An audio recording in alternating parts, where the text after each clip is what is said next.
Saudações, povo do mato! Qual seria a relação dos insetos no bushcraft? Será que realmente os insetos têm alguma utilidade para os praticantes de bushcraft? É exatamente isso que nós vamos descobrir hoje. Dentro da biologia, tem uma especialidade chamada entomologia, que estuda os insetos e a relação deles com outros animais e plantas, com nós humanos e com o meio ambiente. E através desses estudos, por meio de diversas pesquisas científicas no decorrer do tempo, chegou-se à conclusão que os insetos são o grupo de animais mais mega diverso do planeta. Para vocês terem uma ideia, mais de 70% das espécies descritas até hoje são insetos. Ou seja, para onde você for, estará literalmente sobre milhões de insetos. Talvez devido a essa mega biodiversidade de espécies e a grandiosidade de populações de cada espécie, os insetos sejam um dos maiores responsáveis pelos equilíbrios ecológicos no meio ambiente, sem falar o quanto são úteis a diversas necessidades humanas, inclusive a alimentação, que é um dos assuntos que iremos falar hoje, que é a entomofagia. E quem estará hoje no Bate-Papo Mateiro falando sobre os insetos no bushcraft é o Naikon, um cara que além de estudar a história e a biologia dos insetos, é também um grande praticante de bushcraft.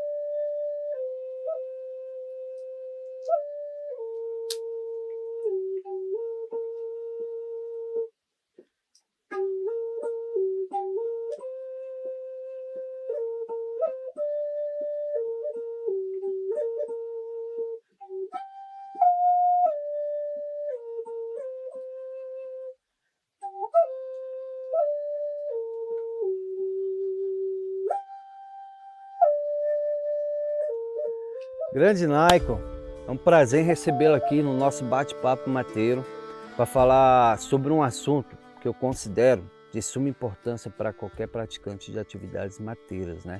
Que é o título do nosso bate-papo, que são os insetos do bushcraft, não é verdade?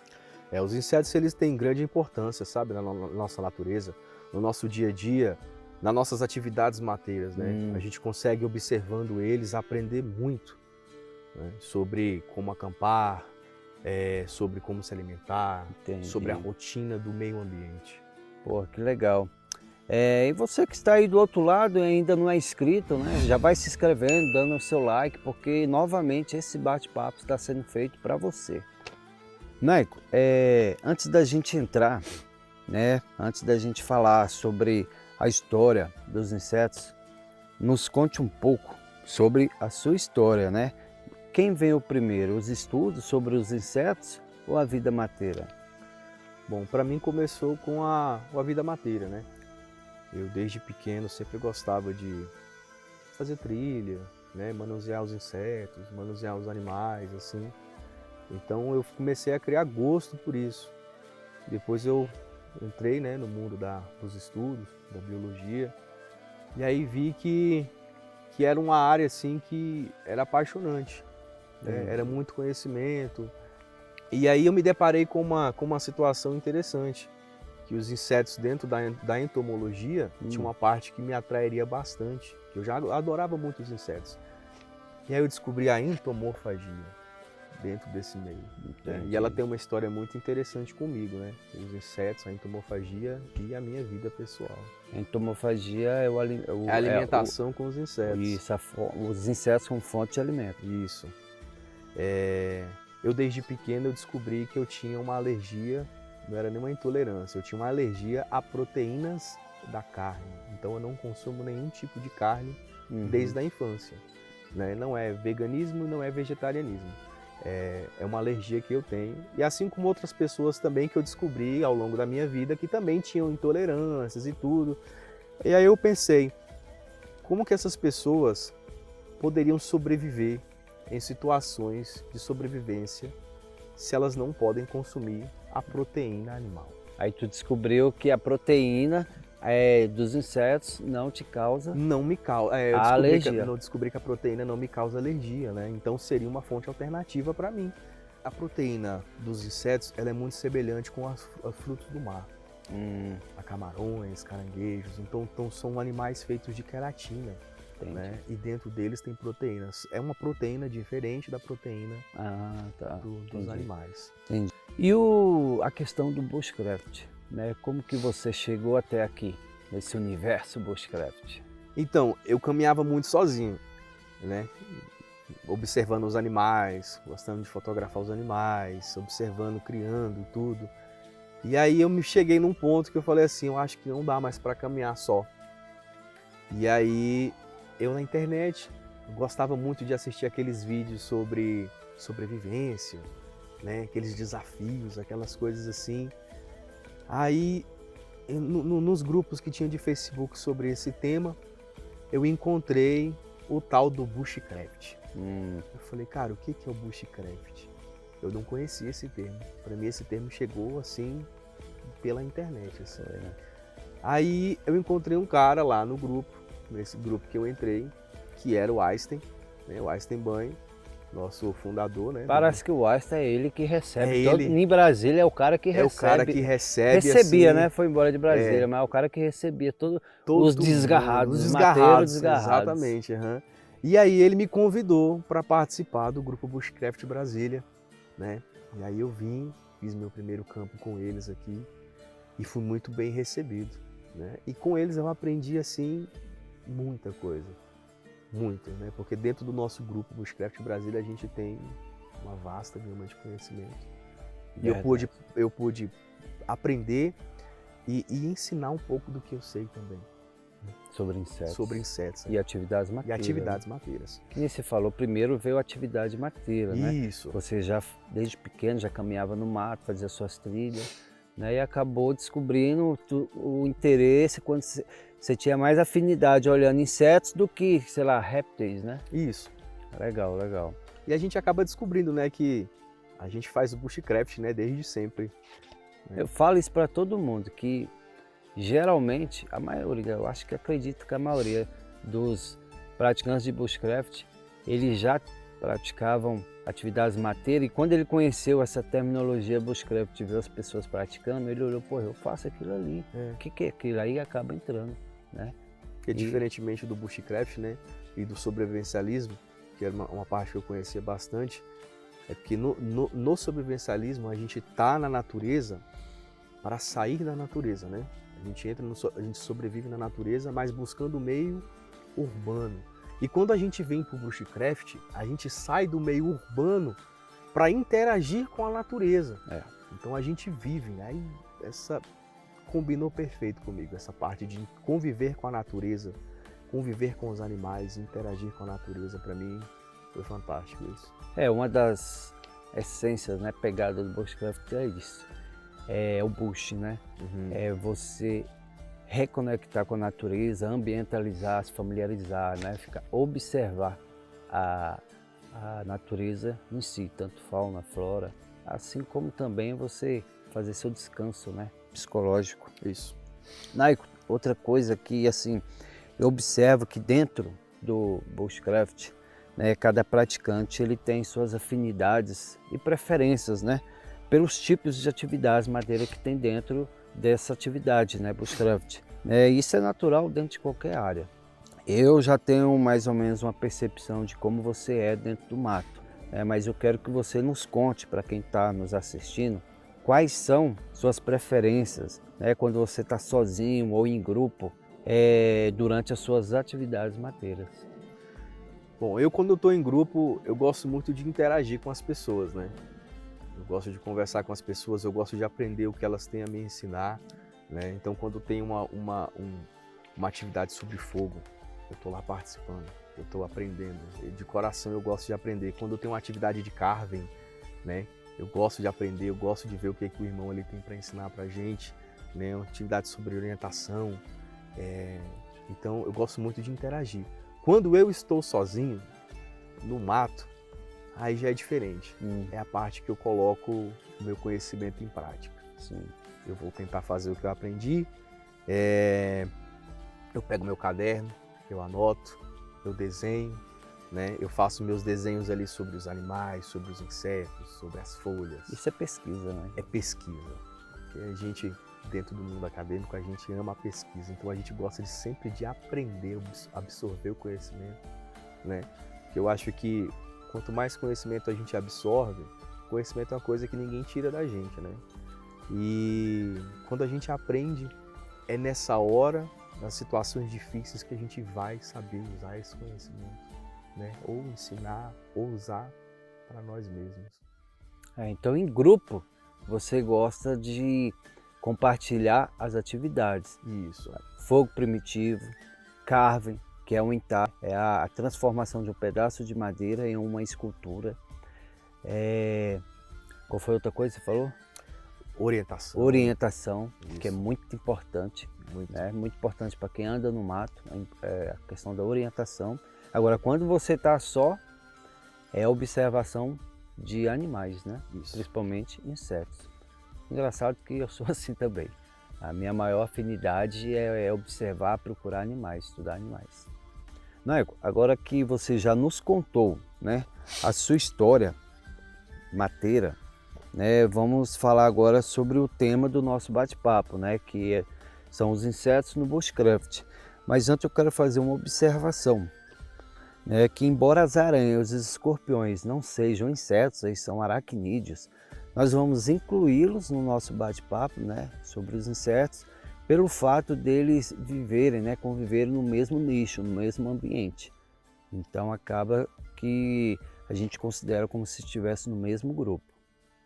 Naico, se a gente for entrar no tema sobrevivencialismo, a primeira resposta que a gente vai ter sobre insetos vai ser como fonte de alimentação. Isso é fato, Correto. né? Mas no bushcraft a gente não está em situação de sobrevivência, né?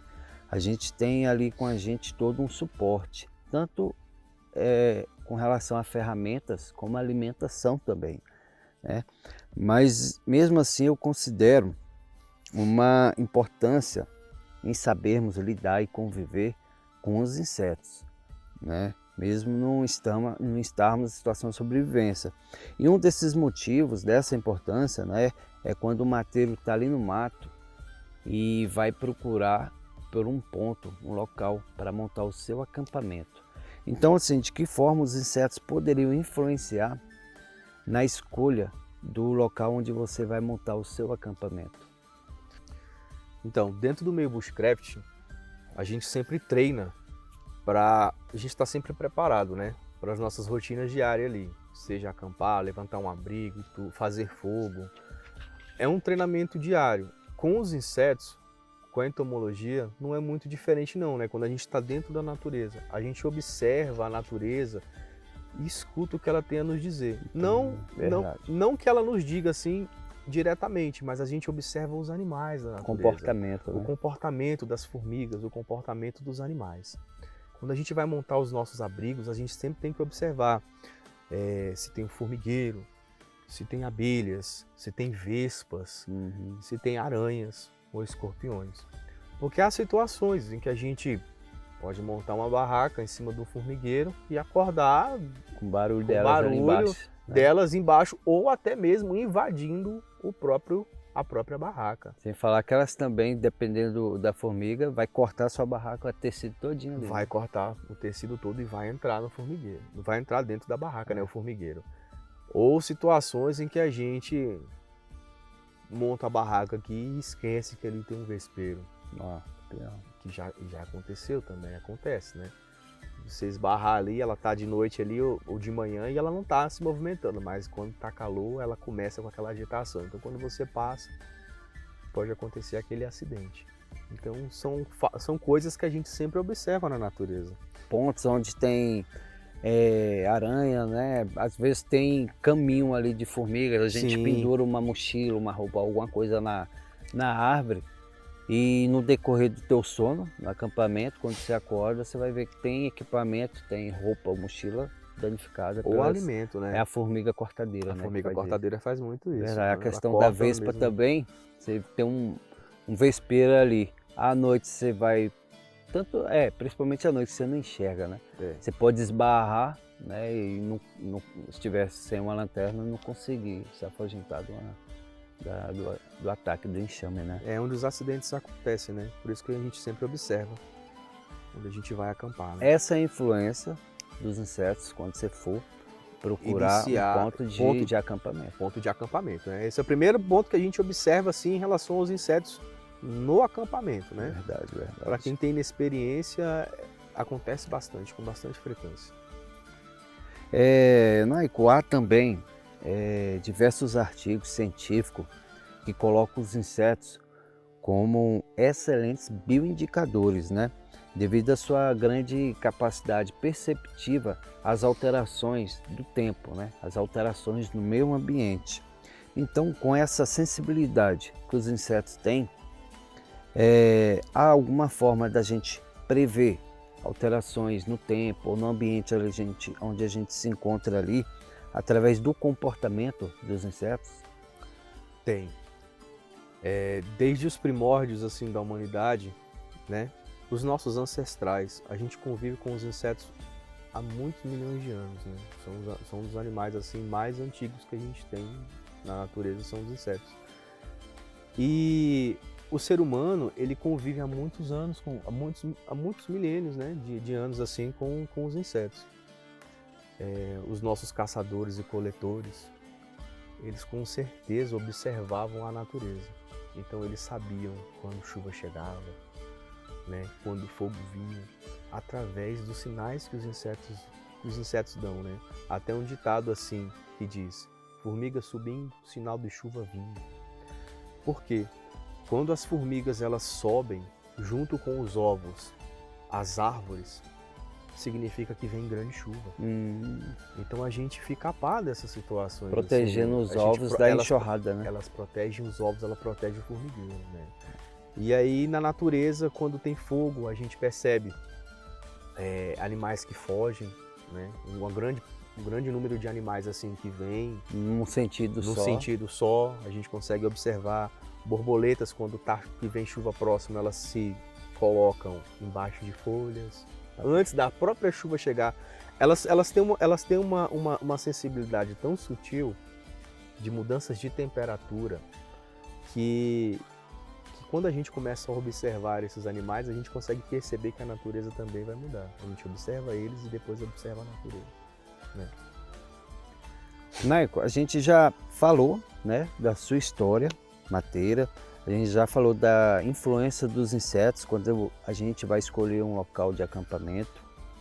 Falamos agora sobre as possibilidades, né, de prevermos algumas alterações no meio ambiente. Sim. Através do comportamento dos insetos.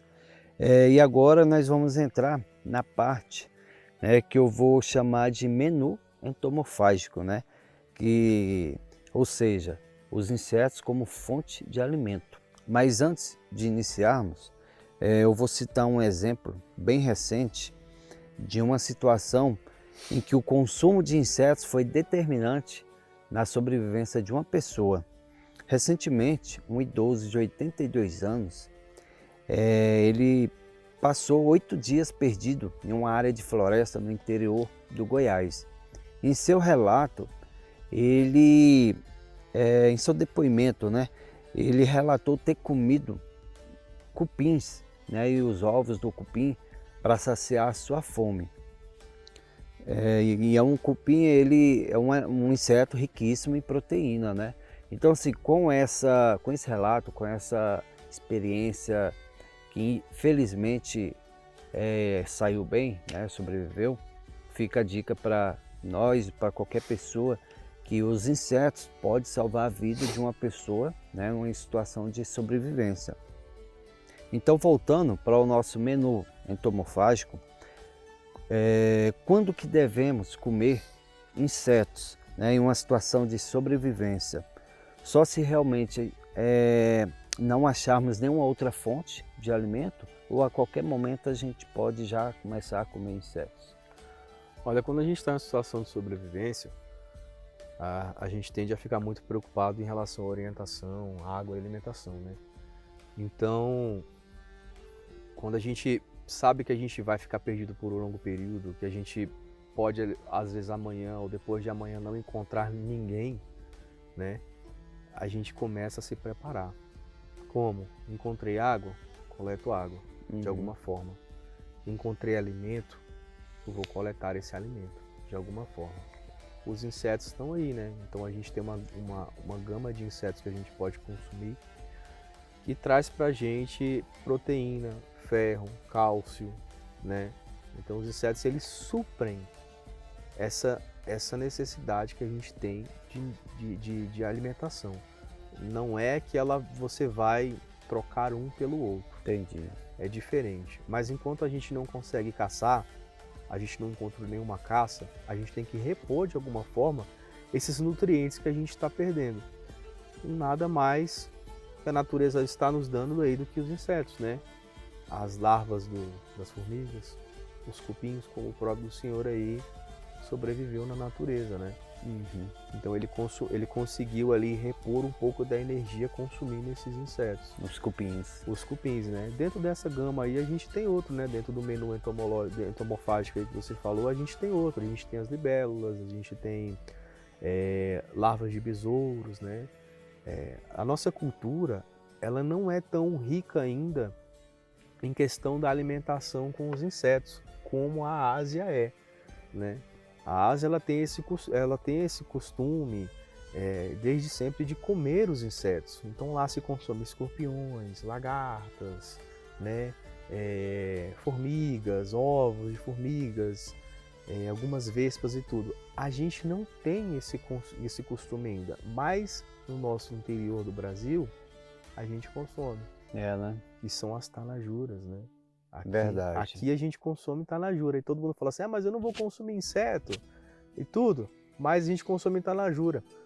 Dentro desse não vou consumir inseto, a gente tem as cochonilhas, né? Que as cochonilhas aí, elas são usadas aí para nossa alimentação, como se diz assim, mas para fabricação de né? corantes.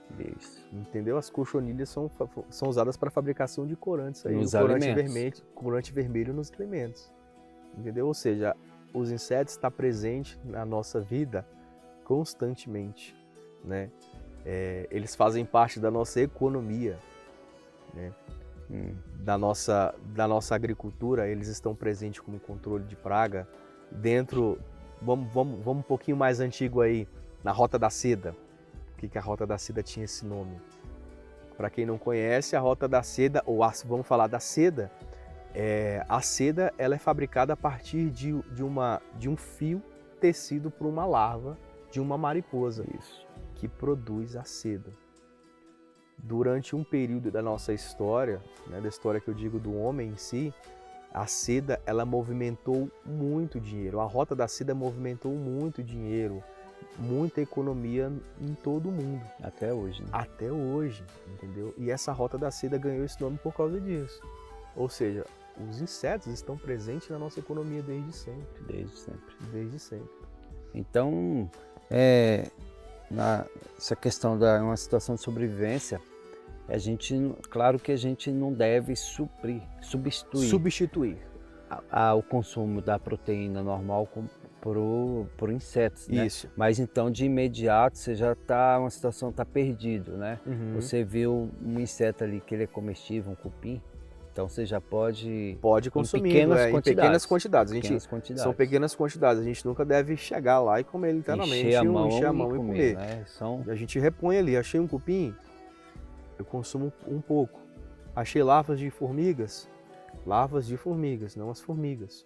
Eu vou consumir. A não ser que seja não se consome as formigas, somente as larvas, na exceção da tanajura, que a gente consome não a formiga inteira, e sim só vamos colocar assim, a bundinha da tanajura, que a gente consome na farinha, né? Que é o abdômen. É, né? Só o abdômen, exatamente. E para não ir muito longe, né?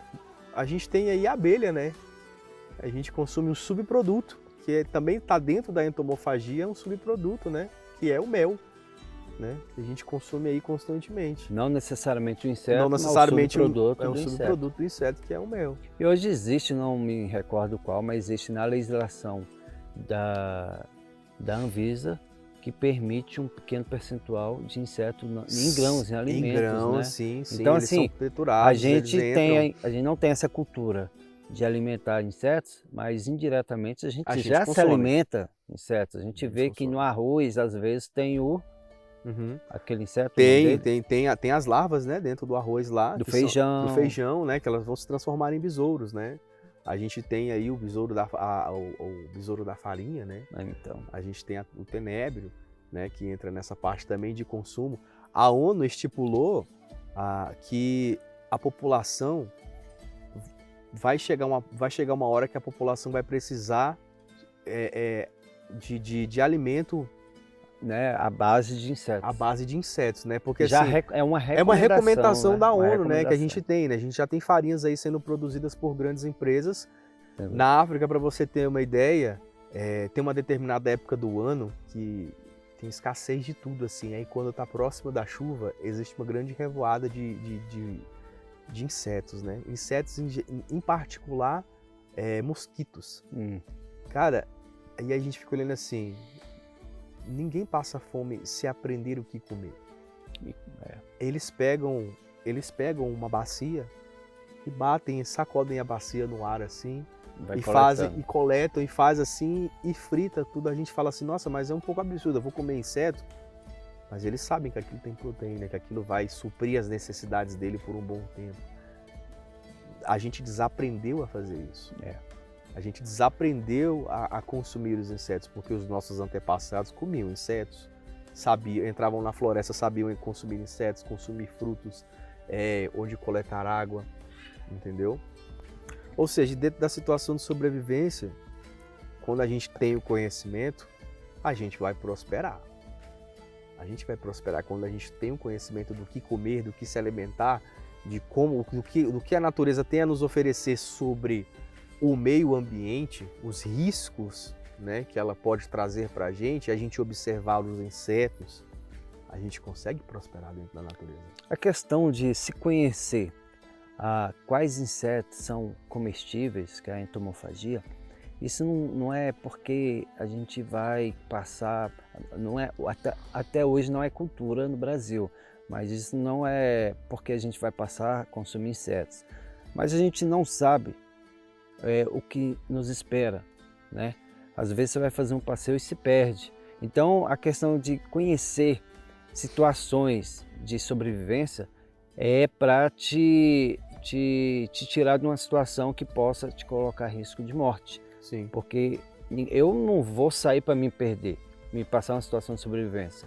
Então, quando a gente passa a conhecer insetos comestíveis, foi o que aconteceu esse caso aí do senhor de 82 anos, ele sabia que poderia consumir cupim e ovos de cupim, que foi parte do que supriu a alimentação dele. E outra coisa, Noico, para que as pessoas que estão nos assistindo tenham uma ideia, né, do valor nutricional de alguns insetos, qual é a proporção, né, de proteína de alguns insetos comparado à proteína animal?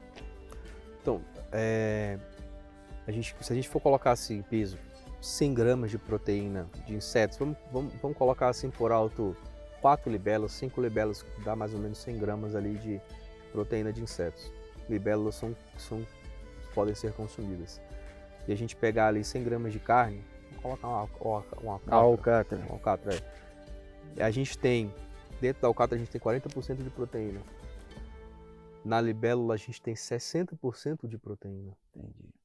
Ou seja, comparado com o mesmo peso, a gente tem uma gama muito maior.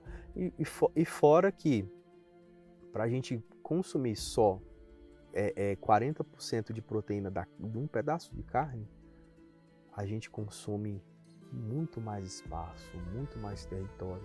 Isso a gente colocando assim fora do meio do bushcraft. Mas dentro da sobrevivência, a multiplicação desses animais, desses insetos, é muito maior. Mais Quando a rápido, gente né? está no meio de sobrevivência, um ou outro animal que a gente vai consumir não é para sair comendo todo tipo de animal em qualquer expedição ou caminhada que você for fazer. Você tá de certa forma agredindo o meio ambiente, causando né? impacto ambiental Fazendo um ali. impacto ambiental. São situações que você realmente vai necessitar Sobrevivência. dessa informação, entendeu? Então eu vou pegar essa informação e vou utilizar ela consciente. Eu utilizo essa informação consciente.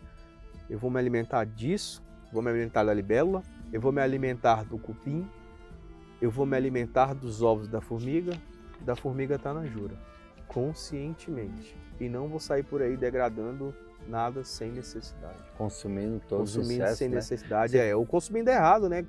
Causar um acidente e tudo. Facilmente, uma pessoa come facilmente meio quilo de alcatra. Sim. Mas eu acho que a gente não pode comer meio quilo de Não libélula, podemos consumir né? isso tudo, É não. só a questão de comparativo de quantidade de proteína por grama de carne bovina ou carne de inseto, né? E por isso que eu falo, numa situação de sobrevivência, a gente consome por partes.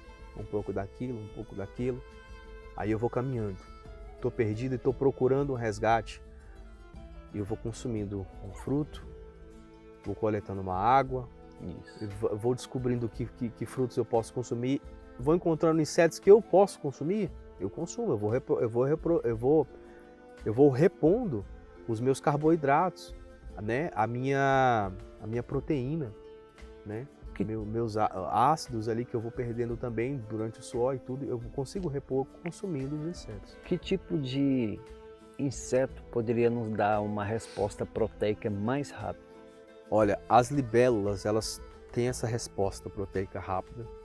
Outros insetos aí que nós consumimos aí, que o nosso estado do Nordeste consome também, são as larvas de besouro, né? As larvas de besouro, coquinho e tudo. E, em geral, as larvas de besouro que a gente consome, a gente consegue uma resposta rápida de proteína e de energia, né? Então, quando a gente está perdido aí ou precisando, a gente consegue. Entendi. E se consome muito, né? Tenebre e também essa larva do coco. E a gente costuma falar que a gente é o que come.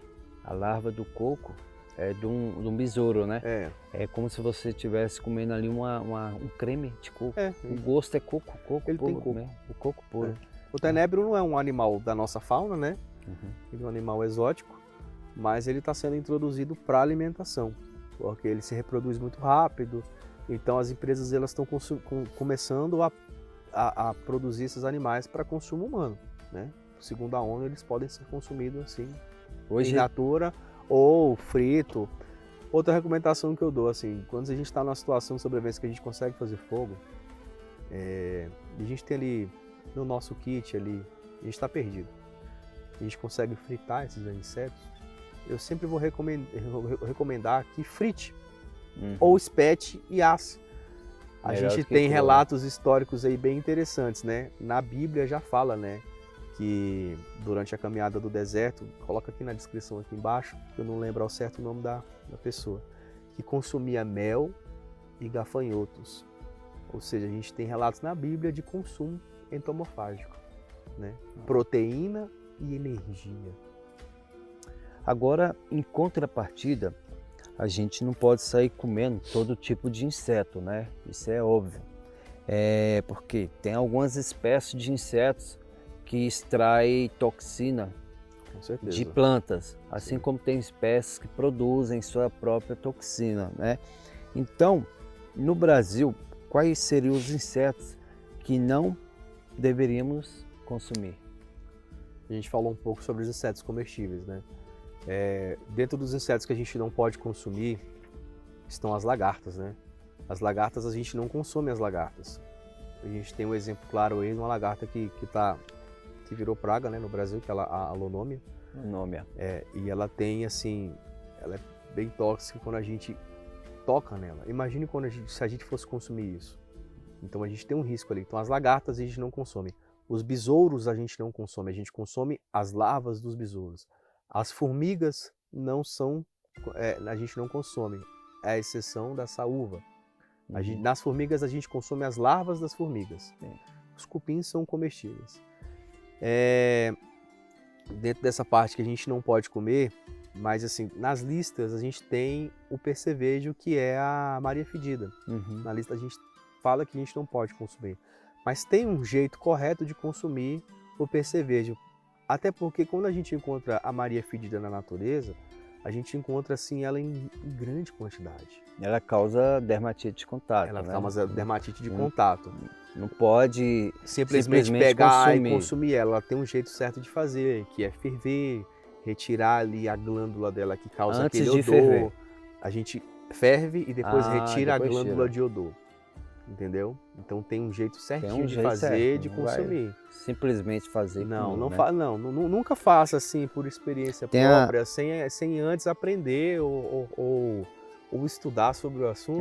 Tem, assim, a gente fala em grilos, que tem grilos que são comestíveis. Sim, tem Mas grilos não tem comestíveis. um inseto muito semelhante, que é Uhum. aquele burrinho, paquinha, Sim, né? da mesma família, né? Que também possui uma toxina nele, né? Não pode consumir. Eu acho que nem se você cozinhar, fritar, você pode, né? É a paquinha, né? Que a gente chama também de grilo topeira também, que é aquele grilo que ele fica no subsolo, né? Ele é fossorial. E ele a gente não consome, né? Por mais que a gente às vezes está coletando ali, fazendo a coleta de algum bicho. Minhocas são comestíveis também, tá? Dentro da sobrevivência, a gente também pode consumir a minhoca. Tem um jeito certo de a gente limpar ela e tudo para poder consumir. Quando a gente está procurando as minhocas, geralmente a gente encontra a paquinha. Então a gente sempre pensa assim, vou consumir esse grilo também. Não, mas esse a gente não vai colocar na lista, tá? Quando a gente vai consumir os grilos ali, os gafanhotos, a gente até tem um jeito certo de o que tirar do bicho para não machucar a nossa garganta, As patas, né? as patas. Então, ou seja, tem os animais que podem ser consumidos e que você tem que aprender a como consumir. Como consumir. E tem os animais que não podem ser consumidos. Ou seja, não é porque eu vou me perder na natureza, eu vou comer qualquer coisa que aparecer. Tem que saber, por isso a importância de se estudar um pouco sobre quais insetos, né, a gente pode comer. Os insetos, ele dentro da cultura do homem, ele tem uma importância tão grande, tanto no consumo quanto na medicina, né? Porque assim, quando a gente está em situação de sobrevivência, né, ou dentro do bushcraft, assim, que a gente não tem como se socorrer, na medicina oriental, quando a gente tem luxações, a gente faz tratamento dessas luxações com sanguessuga, né? A gente consegue ali tratar, que ela libera uma substância anestésica, né, e anticoagulante, que ela consegue sugar aquele inchaço que a gente tem na pele. Ou seja, a natureza traz pra gente todo tipo de informação possível e recursos possíveis, basta a gente aprender como usar. Questão de sobrevivência também, a saúva, quando a gente tem um corte, a gente pode fazer a sutura do corte com a mandíbula, né? Isso. Dessa uva, que a gente vê muito na área urbana. Você pega a cabeça, põe a mandíbula para ir fechando, depois você retira o corpo e deixa só a cabeça ali, que ela vai continuar com as mandíbulas fechadas. Naturalmente, e a sutura, quando cicatriza, cai. E o corte vai ficar fechado, Fica fechado, a ferida exposta, a entrada ali de Não só isso, bactéria, tem uma coisa contaminação. interessante. Quando a saúva morde, ela libera uma substância amarelada que ela é anti-inflamatória, né? Ainda tem e isso, antibactericida cara. também. Ainda Então, tem isso. quando você faz aquela sutura, os indígenas usam muito isso, né? Os indígenas estão aí para provar, né? Como os insetos estão dentro da cultura dele forte.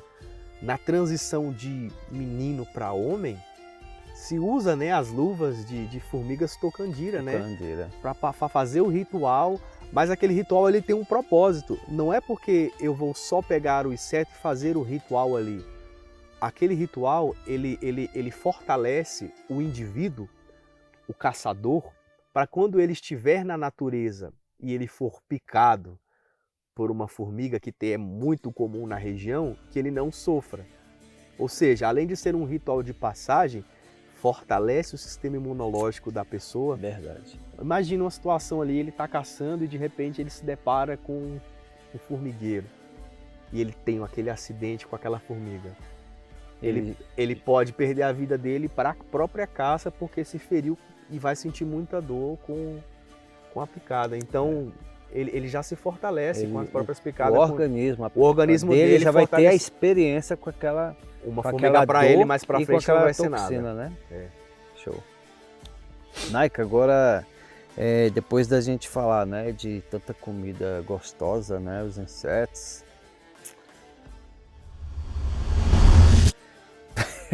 né, não? Vamos entrar agora em um assunto que eu considero muito, né, muito importante. Para mim, eu acho que é o mais importante sobre os insetos, que são os acidentes, né? Sim. Acidentes com insetos, inclusive aranhas e escorpiões, né? Então, assim, quais são os insetos que deveríamos ter cuidado durante as nossas atividades no mato?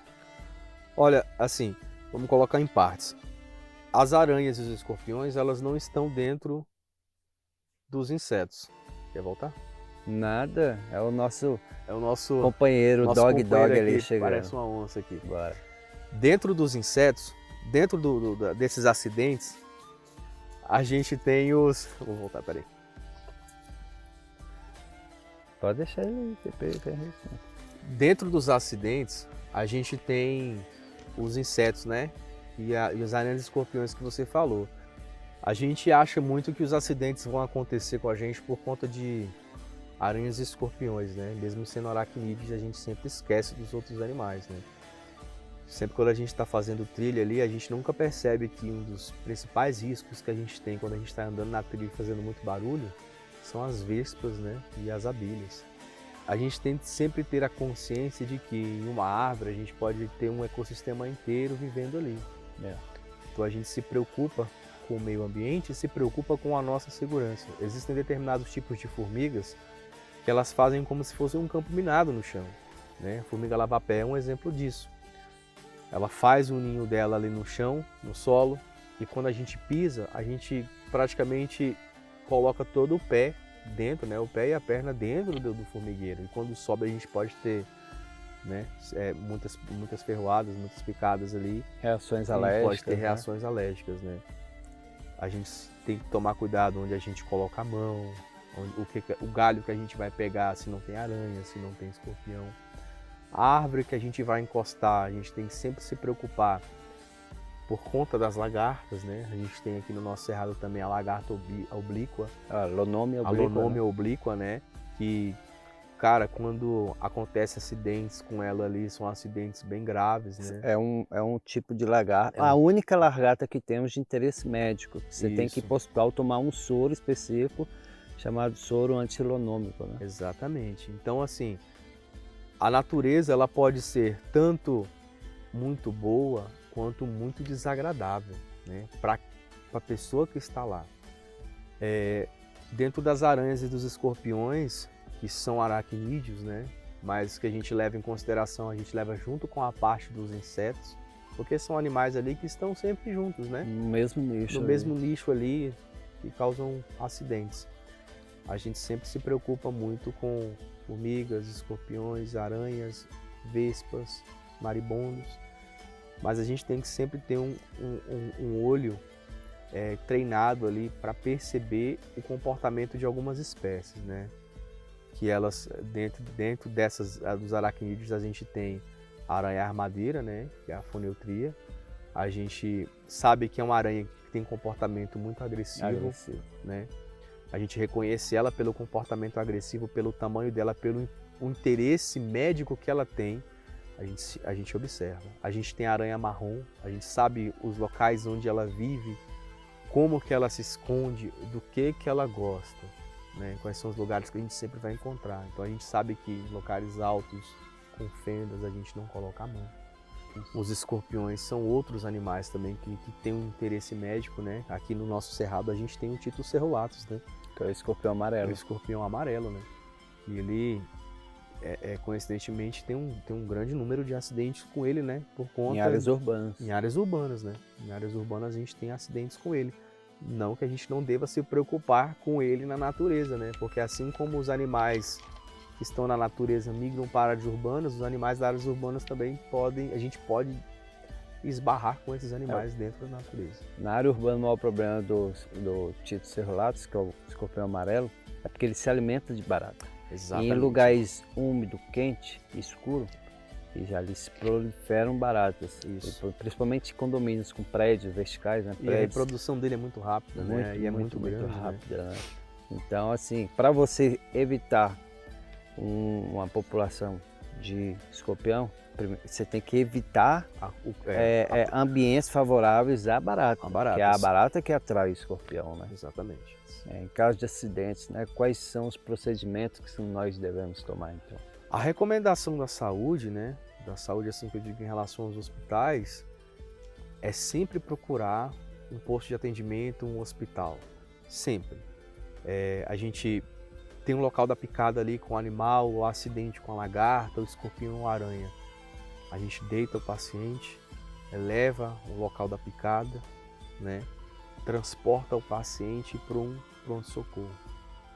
Quando a gente vem para a natureza, a gente sempre deixa preparado em casa os nossos familiares, onde a gente está, qual o local que a gente está, as coordenadas de onde a gente está, né? A gente se prepara para vir. Mas a gente tem que sempre pensar que nós temos que estar preparados para ir em casos de acidente. Como que a gente vai se preparar? Quais são os postos e hospitais que tratam, né? As UBSs ou os hospitais que tratam, que têm soros ou tratamentos para determinados tipos de picada ou determinados tipos de acidente com esses animais. Então a gente se prepara para vir e se prepara para ir em casos de acidente. No site do Ministério da Saúde, Da saúde a gente consegue essas você informações. consegue a lista Uhum. por região, né, por estado, dos hospitais que têm disponível soros específicos para acidentes ofídicos, né, Uhum. que são serpentes, o soro específico para Aracnídeos, para escorpiões. lonômia, né, que Isso. é a lagarta. Então a gente é bom estar sabendo quais são os hospitais que têm esse soro. O hospital particular não faz, não ministra soro com acidentes com animais peçonhentos, só hospitais públicos. E aí a gente nunca deve tratar aqui, quando a gente está no meio da natureza, tentar se tratar, né? A gente tem que procurar um socorro sempre, né? Ah, vou tratar com isso, vou tratar com aquilo, não. O correto é a gente buscar ajuda médica, né? Em situações de sobrevivência a gente tem essa contradição, né? Como é que a gente vai se tratar de picadas? Por isso que a gente sempre deve ficar alerta. Quando a gente está passando por situações de sobrevivência, é extremamente importante que eu saiba o que eu vou consumir dos insetos, para que não aconteça acidentes.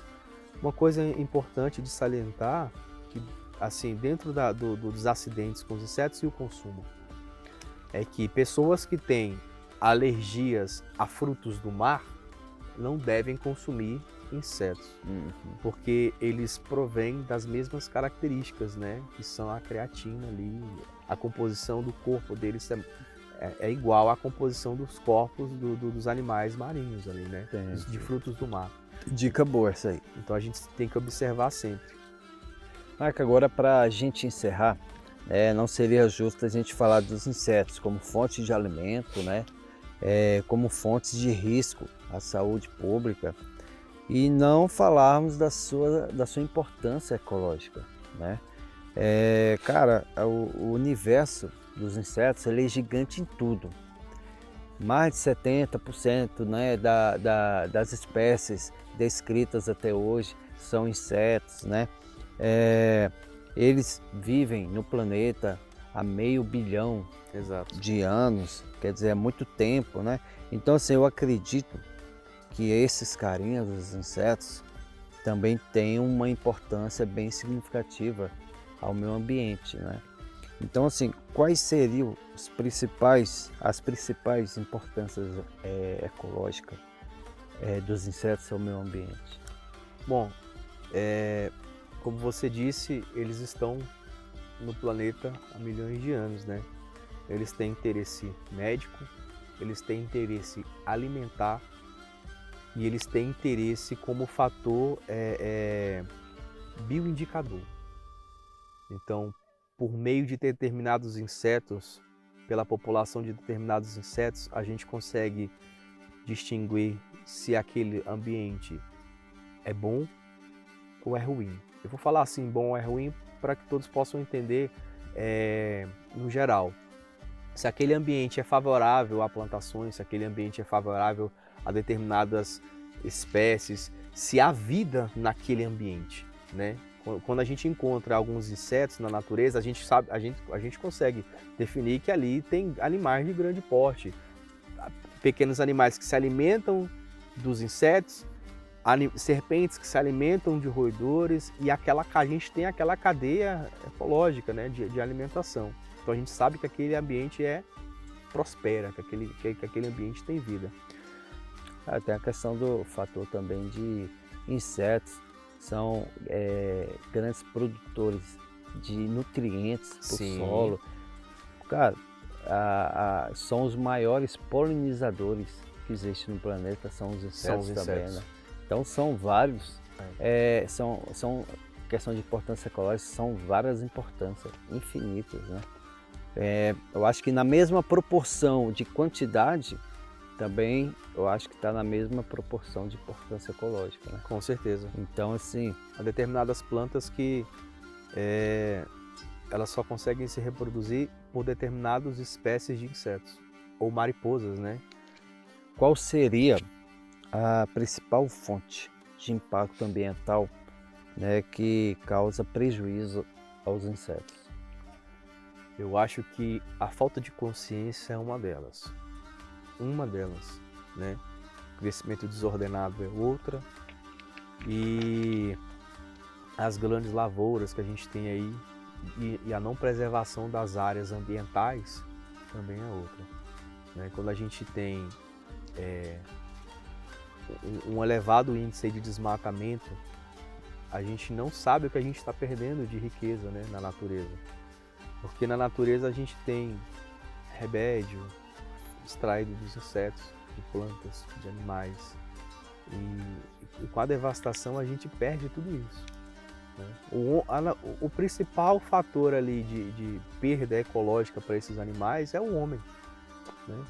A falta de conhecimento do homem, de saber o que a natureza nos está trazendo, é perca iminente ali dessa vida em abundância, desse conhecimento e dessa riqueza ecológica. Naico, tá aí um bate-papo que eu considero de grande relevância, né? Em vários aspectos, porque além da gente ter considerado a importância dos insetos dentro do bushcraft, a gente acabou falando, né, entrando na questão da importância ecológica e na questão também da saúde pública, né? Mais uma vez, né, para mim foi uma grande experiência, um grande aprendizado, né, gravar o bate-papo. A cada bate-papo que a gente grava são informações de suma importância que a gente compartilha com as pessoas. Novamente, eu fico muito feliz em compartilhar com quem nos assiste esse universo espetacular que é o bushcraft e suas atividades mateiras, né? Então, assim, eu tenho muito a te agradecer por ter compartilhado conosco a sua história mateira, né? A história com os insetos e essa aula que você nos deu sobre os insetos no bushcraft. Bom, eu quero te agradecer, Humberto, né, por mais uma oportunidade dessa aí de estar aqui com você no mato hoje, acampando, trocando histórias, trocando conhecimento, né? Eu acho que essa cultura do bushcraft, essa cultura de preservar, ela tem que ser passada. A gente tem sempre que passar essa informação sempre adiante, né? E quem está chegando novo aí, dentro do bushcraft, como o Humberto falou, a gente tem muitas pessoas que fazem muitas coisas, e essa junção de informações que faz o grupo, né? Que faz a união, que faz todo o bushcraft, né? A arte do mato, ela não é uma coisa só, ela é junção de vários conhecimentos. Vou reproduzir uma fala do mestre Moraes. Hoje o Bushcraft Brasília, ele é como se fosse uma universidade, porque ali dentro tem especialistas de diversas coisas, né? Tem um cara que é especialista em fogo primitivo, em entalhe, insetos, animais peçonhentos, em abrigo, né?